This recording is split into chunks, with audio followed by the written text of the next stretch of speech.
بسم الله الرحمن الرحيم اللهم صل وسلم وبارك وأكرم وأنعم على سيدنا وحبيبنا ونبينا محمد وعلى آله وصحبه وسلم تسليما عدد ما أحاط به علمك وخط به قلمك وأحصاه كتابك وارض اللهم عن ساداتنا أبي بكر وعمر وعثمان وعلي وعن الصحابة أجمعين وعن التابعين وتابعهم بإحسان إلى يوم الدين. Amma ba'd, assalamu alaikum wa rahmatullahi wa barakatuh à toutes et tous, et bienvenue dans un nouvel épisode de notre série sur le bien-aimé sallallahu alayhi wa sallam. Un nouvel épisode, et encore une fois désolé, puisque c'est un nouvel épisode où malheureusement je ne peux pas mettre la caméra de visu, et donc désolé pour cette absence de visu. Mais bi'idnillah, en espérant que la fois d'après ce soit quelque chose qui puisse se faire, Inch'Allah, parce que je pense que ça reste mieux. Même pour moi, ça me fait bizarre de parler, bien que je ne vous vois pas, ça fait bizarre de pouvoir, de parler sans même me voir à la caméra. Ça fait quelque chose qui est un peu bizarre. Et donc je vous prie de m'excuser par rapport à ça. Dans ce nouvel épisode, nous allons traiter de la partie 3 du pacte d'Al-Hudaybiyah. Je pensais qu'on pourrait le faire en 3 parties. Il me semble même, c'est ce que j'avais dit dans le dernier cours. Finalement, ce sera en 4 parties, Inch'Allah Ta'ala, puisque je l'ai coupé tout à l'heure, le cours en 2, de manière à le finir en 4 parties, bi'idnillah. Et donc aujourd'hui, la partie 3. Pour se remettre dans le bain et dans le contexte, le pacte d'Al-Hudaybiyah est l'un des grands événements de la vie du prophète sallallahu alayhi wa sallam, puisqu'il s'agit de sa première umrah. Lors de ce pacte-là, le prophète alayhi salam a accompli sa première umrah, bien qu'il n'a pas réellement fait la umrah. Je vous spoil par rapport à la fin de l'épisode. Le prophète alayhi salam, et donc, et c'est ce qu'on a vu dans la partie 1 et dans la partie 2, il part pour accomplir la umrah suite à un rêve qu'il avait fait, souvenez-vous, où il était en train de l'accomplir. Et il va partir avec 1400 compagnons pour accomplir cette umrah-là. Mais il va être empêché, on l'a vu dans la partie 2, parce que les Qurayshites ne le laissent pas accomplir cette umrah-là, et ils vont lui envoyer toute une série d'émissaires, et lui va envoyer également. Et eux, leur objectif est simple, empêcher le prophète alayhi salatu salam d'entrer. Et pourquoi alors on dit il a accompli sa première umrah lors du pacte d'Al-Hudaybiyah, car dans l'islam, innamal a'mal kull Allahumma salli alayka sayyidi Rasulullah, on dit Allahumma salli alayka sayyidi Rasulullah. J'ai oublié le début en langue arabe, donc j'espère ne pas me tromper en le disant bi'idnillah, kullu a'malu binniya wa ala kulli imri'in ma nawa. Les actes ne valent que par leur intention. Et l'intention ici de Nabi alayhi salam et des compagnons a été d'accomplir al-Umrah.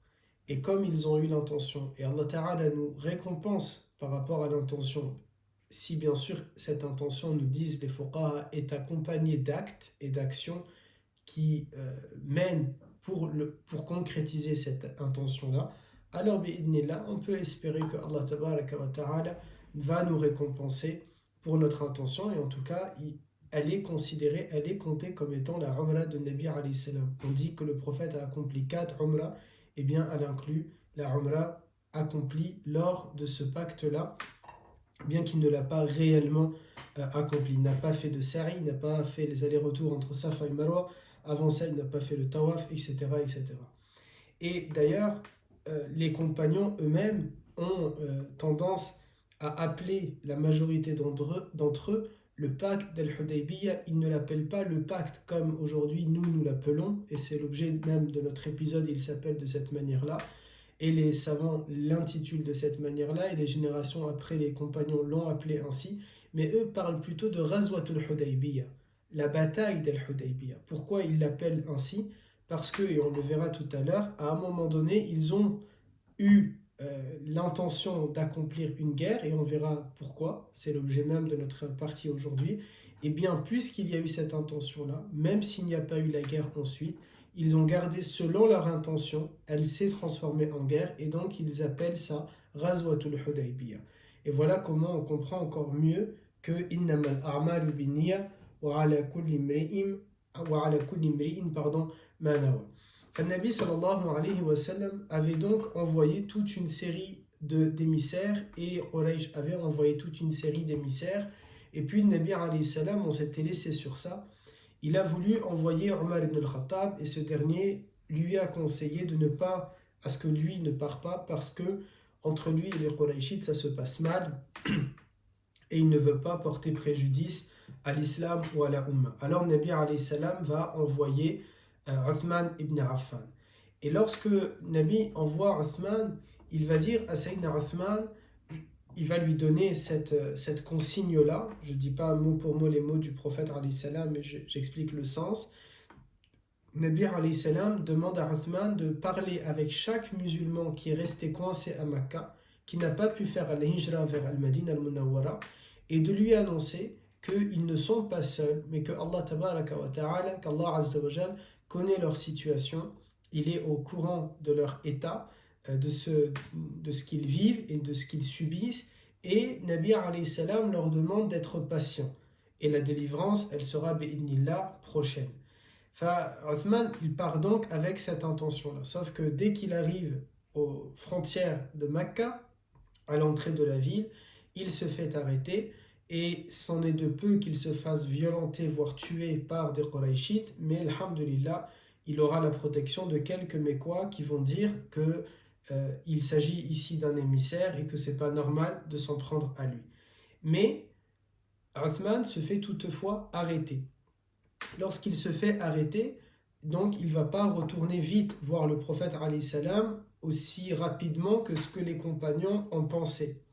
Et la rumeur a circulé à Makkah que Uthman ibn Affan n'a pas simplement été arrêté parce qu'il est arrêté et donc il ne circule plus dans la rue, dans les rues de Makkah, et les gens savent qu'il vient d'arriver et qu'il est l'envoyé, l'émissaire du prophète sallallahu alayhi wa sallam, sauf qu'on ne le voit plus en train d'être dans la rue. Et donc il y a une rumeur qui circule et qui est probablement qu'Uthman a été tué. Et cette rumeur, elle va avancer rapidement, à des kilomètres de là, jusqu'à atteindre le campement des musulmans. Et là aussi, les musulmans vont commencer à répandre cette rumeur, probablement que Uthman a été tué. Au point que le prophète sallallahu alayhi wa sallam y croit dur comme fer. Allah Azza wa Jal met ce sentiment dans le cœur du prophète, Uthman a été probablement tué. Et là, c'est un choc pour l'ensemble de la Ummah. Il faut comprendre quelque chose. Peut-être on a moins tendance aujourd'hui à le vivre de cette manière-là, mais Uthman, c'est une sommité. Et quand il y a une sommité de l'islam, des musulmans de la Ummah qui décèdent, c'est quelque chose qui est marquant. Ça peut pas, et attention, toute vie, elle se vaut sur le plan humain, une vie égale une vie, quelle que soit la personne, qu'elle soit âgée, petite, croyante, non croyante, un homme, une femme, peu importe, je ne dis pas l'inverse de ça, chaque vie, elle se vaut et elle est égale. Alors c'est bizarre de dire mais quand on dit ça, donc je vais essayer de ne pas utiliser le terme mais, chaque vie, elle se vaut. Et il y a des individus, pour ne pas dire mais, il y a des individus qui par leur acte, par leur action, par leur contribution à la société, font que leur perte, elle se fait davantage ressentir que si c'était un autre individu. Et si je prends un exemple religieux ou non religieux, plutôt, aujourd'hui, aux États-Unis, pour ne pas parler par exemple de la France, mais si je prends, bon, on peut utiliser le terme par exemple en France, quoi que je pense de ma propre personne, ici je parle de moi Marwan, quoi que je pense de ma personne, dans les faits et dans la réalité, si j'étais amené à décéder dans la nuit, ça n'aurait pas un impact sur le pays comme ça en aurait eu un si c'est le président de la République qui décède. Je peux penser ce que je veux de ma personne, je peux croire ce que je veux de ma personne, mais ma mort n'affectera pas la société comme elle peut affecter et comme elle va affecter si c'était un président de la République. Si c'est un président, l'économie peut chuter, les cours des marchés boursiers peuvent s'affoler, toutes les ambassades dans le monde leur téléphone va sonner, ça va enclencher tout un processus de succession dans l'appareil d'État, etc. C'est une petite catastrophe ou une grande catastrophe, selon comment on se positionne.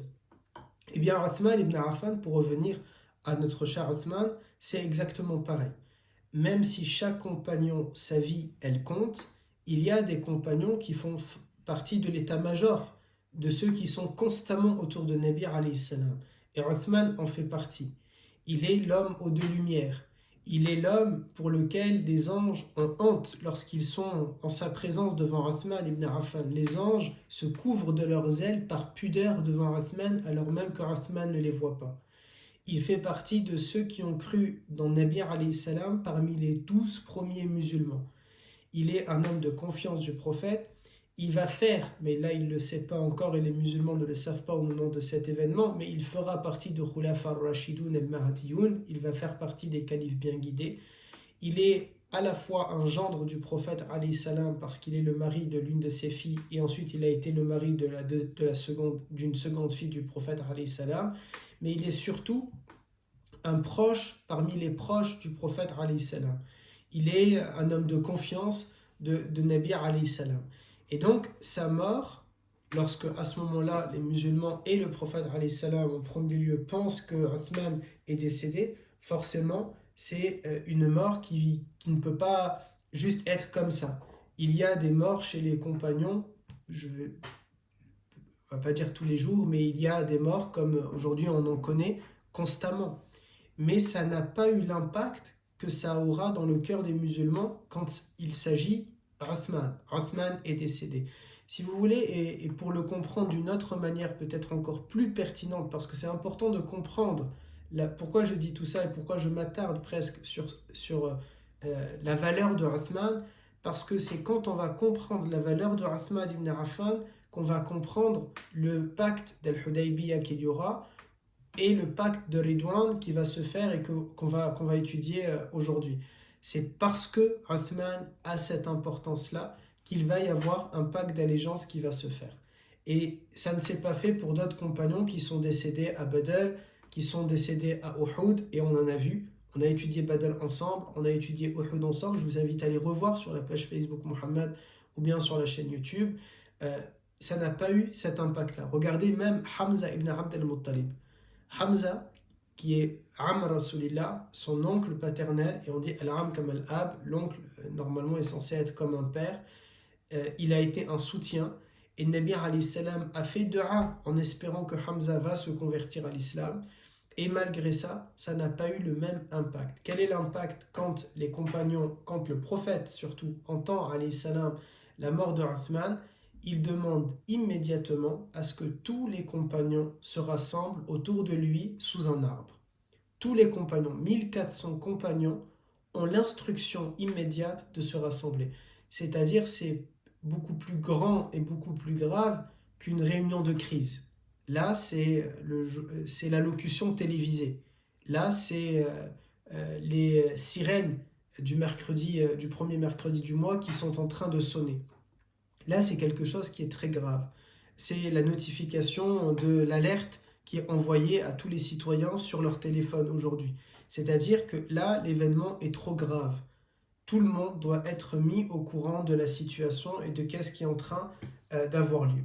Et pour vous montrer l'importance à quel point elle est aussi grande, c'est pas simplement le monde des humains avec les compagnons et Nabi alayhi salam qui se rassemblent, mais Allah Azza wa Jal envoie Jibril alayhi salam, l'archange, le Ruh al-Qudus, le Saint-Esprit qui va descendre. C'est Jibril alayhi salam qui descend également.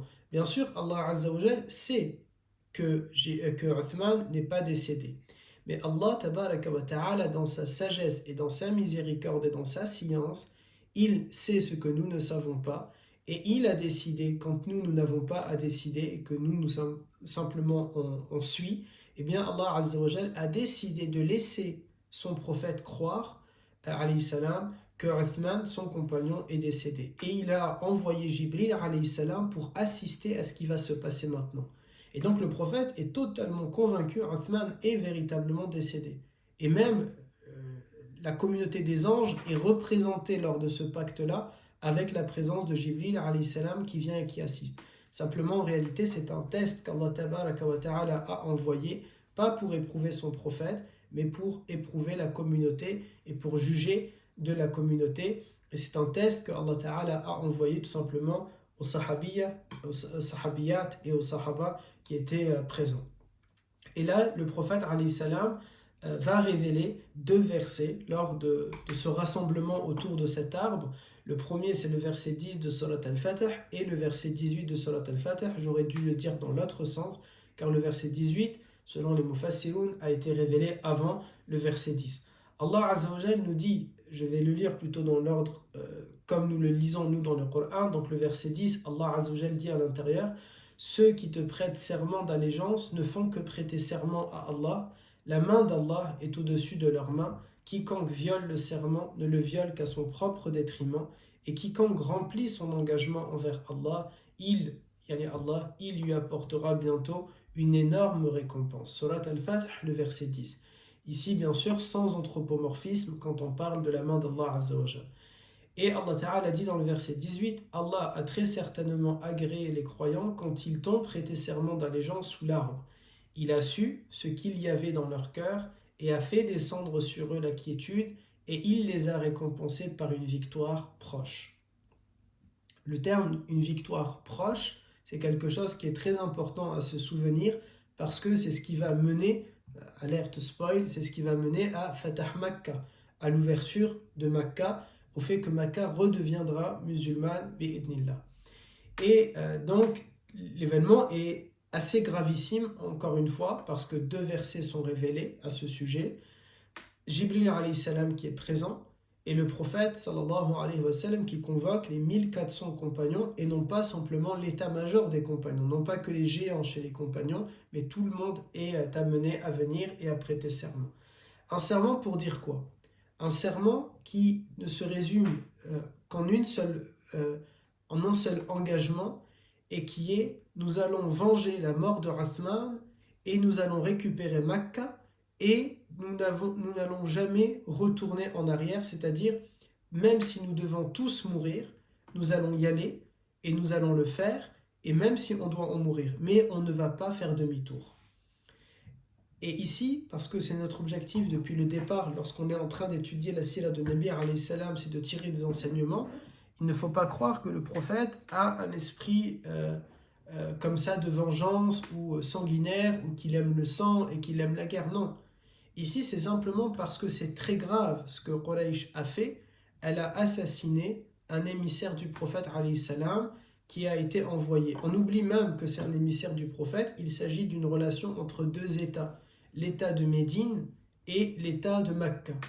Et l'État de Médine envoie un messager en paix pour négocier un traité de paix et pour permettre un droit d'accès à quelque chose qui appartient au bien commun, à l'humanité à ce moment-là entière, entre guillemets au droit international, une zone qui n'est pas censée être contrôlée par uniquement les Mécois, et il se ferait assassiner. Et donc c'est une réponse d'un État vis-à-vis d'un État qui se fait agresser, comme on peut le comprendre aujourd'hui dans le cadre du droit international. Eh bien, c'est la même chose, et c'est peut-être même encore plus avant, puisqu'il n'y a pas les mêmes conventions et les mêmes règles que maintenant. Et donc le prophète, alayhi salam, en tant que chef d'État, se doit de répondre à cette attaque et de ne pas la laisser sans réponse, tout simplement. Nabi alayhi salam, il demande donc cette bay'a-là, ce serment-là. Et tous les compagnons vont le faire. Les femmes vont se présenter devant le prophète et elles vont faire la bay'a sans lui tenir la main. Et les hommes vont lui faire la bay'a en lui faisant cette allégeance de le suivre jusqu'à ce que la mort arrive à eux s'il le faut, mais qu'ils ne feront pas demi-tour et qu'ils ne vont pas abandonner. Et les hommes donc vont tenir la main du prophète alayhi salam. Et puis à la fin, encore une fois pour montrer à quel point il s'agit d'un acte grave de guerre, une déclaration de guerre grave qu'a fait Quraysh contre le prophète alayhi salam, pas que le prophète, contre l'état de Médine, contre les compagnons, contre la paix tout simplement, et le droit qui était établi jusqu'à présent. Eh bien le prophète va prendre sa main gauche, il va tenir sa main droite, et il va se faire la bay'a à lui-même, il va faire cette promesse à lui-même, ce serment à lui-même, cette bay'atu ridwan, le pacte de Ridwan à lui-même, en disant Hada c'est Uthman, ça c'est pour Uthman. C'est-à-dire que symboliquement ici le prophète fait comme si Uthman aurait été vivant, il envoie ce message. Si Uthman aurait été parmi nous, eh bien lui aussi l'aurait fait. Et bien comme il n'est pas présent, parce qu'il est décédé, eh bien je le fais à sa place.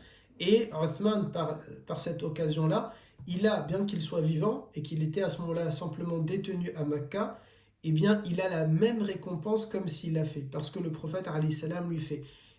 C'est comme une action, un amalun salih, une bonne action que l'on fait en vertu de quelqu'un qui est décédé. Mathalan, on va déposer des Qur'ans, des mushaf dans une mosquée, on va construire un puits ou n'importe quelle action que l'on fait, et qui est possible bien sûr dans le droit musulman de pouvoir le faire pour un défunt, et on va dire c'est avec cette intention-là. Et cette personne, elle a la récompense. Et bien voilà un premier acte que Uthman, entre guillemets mort, puisqu'il ne l'est pas, reçoit en sa faveur de la part de quelqu'un qui est encore vivant. Et là, c'est le prophète alayhi salam qui fait ce serment-là à sa place.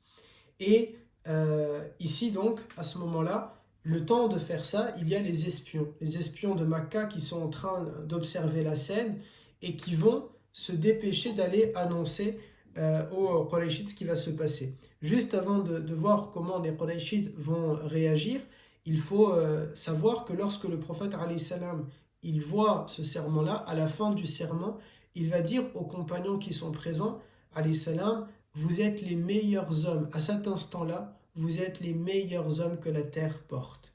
C'est-à-dire que dans ce moment-là, au moment où ils ont fait ce serment-là, ils sont devenus numéro 1 au niveau du protocole, au niveau 1.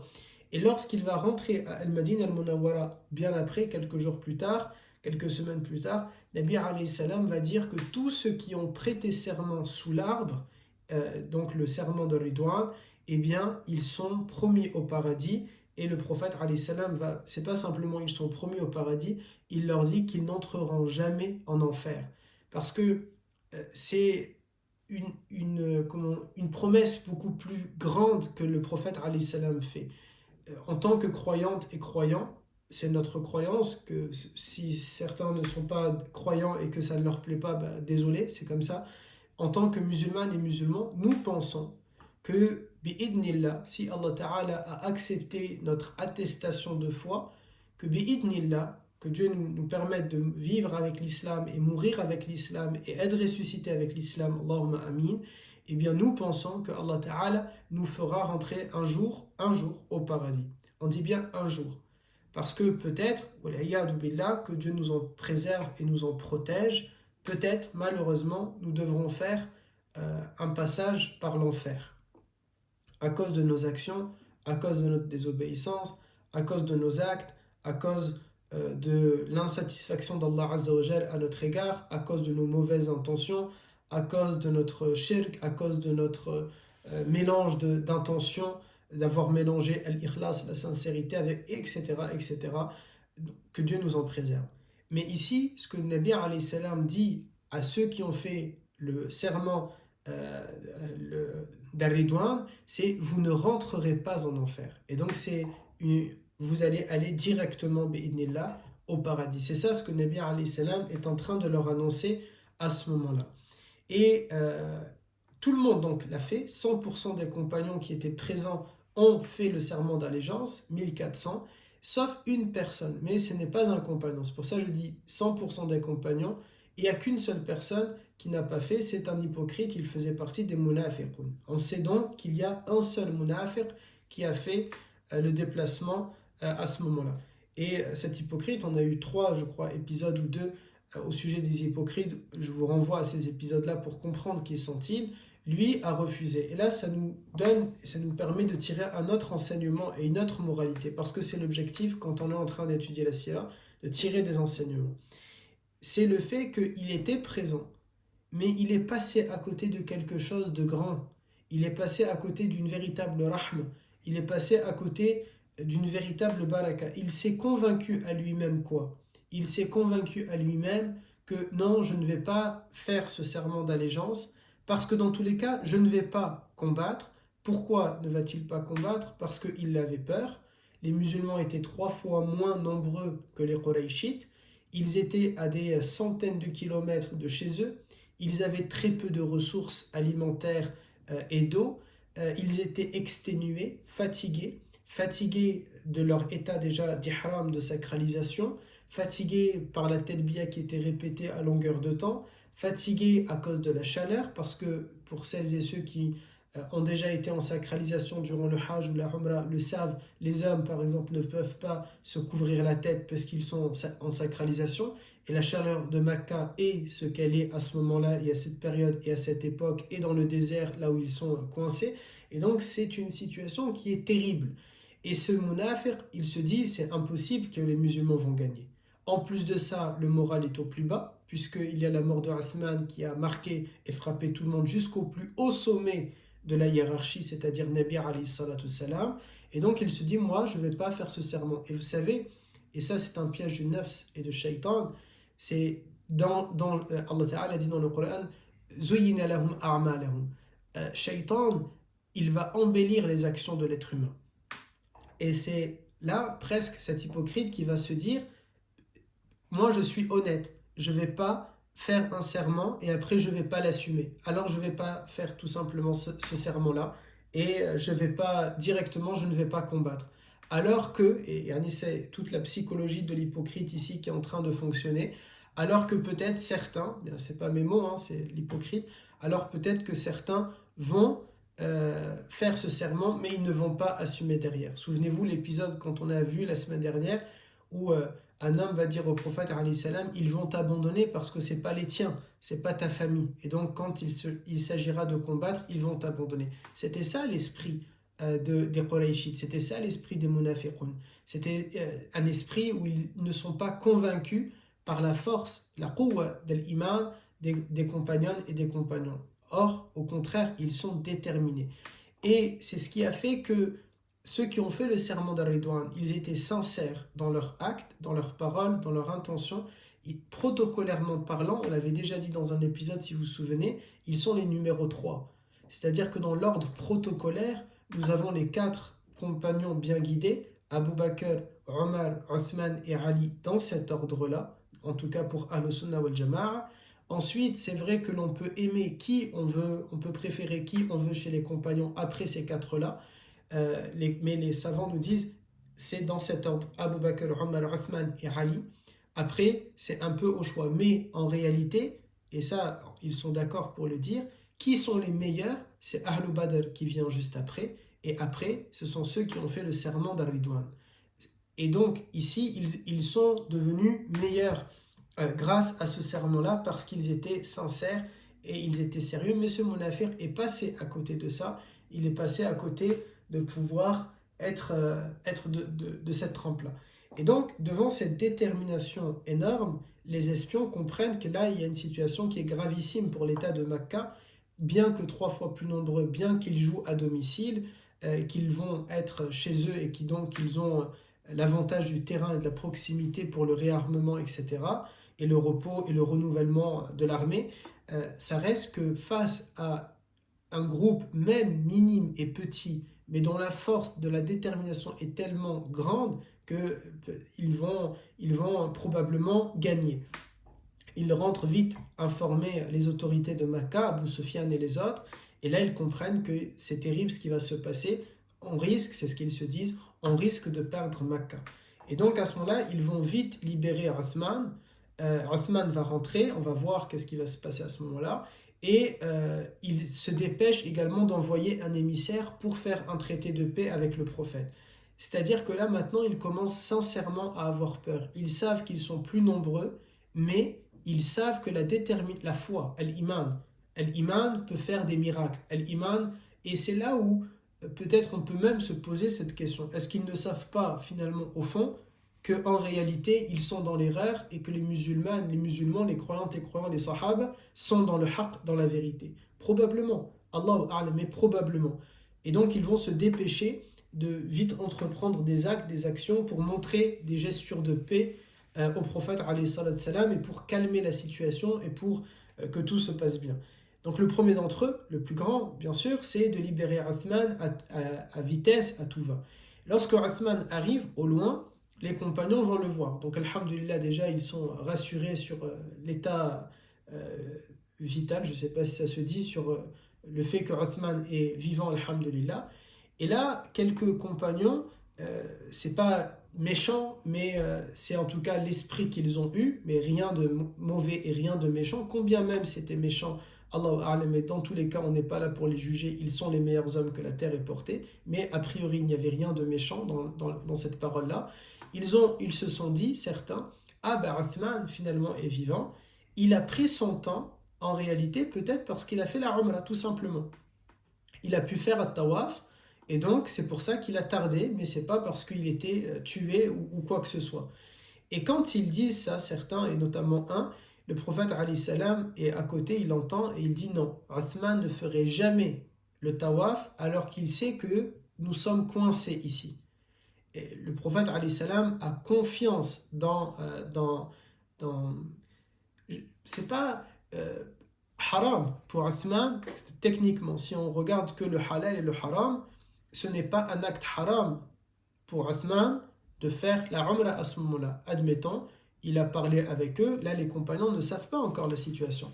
Il a parlé avec eux, il a obtenu la paix, il a permis que les musulmans peut-être vont pouvoir rentrer et faire la umrah, et il est sur place, et il voit que la situation, tout se passe bien, et il aurait fait sa umrah. En soi, techniquement, ce n'est pas haram. Mais ça serait un manque de respect vis-à-vis de Nabi alayhi salam. Il y a parfois des choses, elles ne sont pas haram, mais elles ne sont pas belles à faire devant le prophète. Par exemple, ce n'est pas haram d'étendre ses pieds, mais c'est pas joli de le faire devant le prophète, alayhi salatu salam. Ce n'est pas interdit de manger, mais ça se fait pas de manger avant le prophète, etc., etc. Et donc, Nabi alayhi salam, il sait que Uthman est bien éduqué. Il sait qu'il a des bonnes manières. Et donc, pour lui, c'est pas possible. Uthman ne va pas faire le tawaf alors que nous sommes à ce moment-là, c'est ce qu'il se dit, alors qu'on serait coincé ici. Et quand Uthman arrive au campement des musulmans, ce compagnon-là va lui demander, il va lui dire, alors est-ce que tu as profité de faire le tawaf? Et là, Uthman, lui, par contre, radiallahu anhu, il va très mal le prendre. Il le prend mal, pourquoi? Parce qu'il se dit, mais moi j'ai un tel respect pour Nabi alayhi salam, comment vous avez pensé un seul instant que je suis capable de faire ça? Et il va dire cette fameuse parole, c'est pas mot pour mot ce qu'il dit, mais elle est célèbre cette parole-là, dans laquelle il va dire, même si je serais resté 1 an à Makkah, je n'aurais jamais fait le tawaf alors que le prophète alayhi salam n'a pas pu le faire, alors que le Nabi alayhi salam en a été empêché. Et quand il dit ça, il faut bien comprendre, parce que c'est pas juste une parole, c'est très important pour moi toujours qu'on tire des enseignements et des moralités. C'est pas juste une parole. Vous savez, il y a des paroles, c'est juste du blabla, ou il y a des paroles, c'est joli. C'est une parole coup de poing, vous voyez, c'est des paroles qui vont marquer. Là, c'est pas juste une parole qui marque. Il y a une implication derrière cette parole. L'implication derrière cette parole, c'est quoi? C'est pas simplement j'aurais attendu 1 an, c'est je serais resté 1 an en état de sacralisation. Et donc je suis prêt non seulement à attendre 1 an, c'est la parole la plus claire, c'est le message le plus facile que l'on saisit de cette parole-là, mais c'est beaucoup plus profond que ça. J'aurais été prêt à être en état d'ihram pendant 1 an. Et donc, je me serais sacrifié des mondanités et des plaisirs de ce bas monde, charnel, parfum, etc., pendant 1 an. J'aurais fait cette ibada de faire la talbiya pendant 1 an. Je me serais fatigué à ça pendant 1 an. Je serais resté dans l'état dans lequel je suis pendant 1 an pour l'amour de Nabi alayhi salam, parce que lui en aurait été empêché de le faire. Et en plus de ça, ajouter à tout ça, l'amour de la Kaaba. L'amour de la Kaaba qui est bel et bien réel. Imaginez si nous tous, nous partons accomplir, là que Dieu nous le permette, de visiter la maison sacrée, Bayt al-Atir, et qu'on en est empêché parce que pour n'importe quelle raison, mathalan, il y a, je sais pas, du placo tout autour parce qu'ils sont en train de la rénover. C'est frustrant. Ou bien vous partez avec un groupe, avec une agence, et ils vous disent, bah finalement on va pas faire la Umrah maintenant, on visitera la Kaaba, on va le faire dans 2 jours. Comment ça dans 2 jours? Même 3 heures, 4 heures après, c'est pas tout le monde qui va supporter d'attendre ce temps-là. et peut-être on va esquiver et se dire non, non, je vais y aller, je vais le faire, quitte à le faire en cachette, mais je vais aller le faire. Je ne peux pas en être privé. Eh bien, Othman, il est prêt à ce sacrifice-là pendant 1 an par amour pour le prophète alayhi salam. Et c'est ça la parole qu'il est en train de dire ici. Il dit, je n'aurais jamais fait, même si je serais resté 1 an à Makkah, par amour, donc en gros, pour le prophète alayhi salam. C'est de cette manière-là qu'il faut le comprendre. C'est pas une parole où il faut se dire, c'est juste une parole comme ça. Non, ça c'est peut-être, nous on peut le dire de cette manière-là, mais Othman, euh, elle est beaucoup plus profonde, beaucoup plus importante, la parole, lorsqu'il l'a dit. Et euh, tout de suite derrière, c'est donc Suhail ibn Amr, qui sera l'émissaire de Quraysh. Je vous ai dit tout à l'heure, non seulement il libère Uthman, mais en plus de ça, ils ont peur, une peur énorme que Makkah soit conquise par ce petit groupe de musulmans, mais déterminés, et ils savent pertinemment qu'ils peuvent y arriver. Et donc ils envoient Suhail, qui est un grand orateur et un fin politicien et un fin diplomate, avec une seule consigne. Les Qurayshites ne lui donnent qu'une seule consigne. Les musulmans ne peuvent pas faire la Umrah cette année. Et ils disent à Suhail il est libre, il a carte blanche pour tout le reste, mais une clause qui est non négociable, abadan, il a les mains liées par rapport à ça, il ne peut pas lâcher du lest, je crois on dit, sur ce point-là, eh bien c'est que les musulmans fassent la Umrah cette année. Et s'ils ne le veulent pas, c'est pour 2 raisons.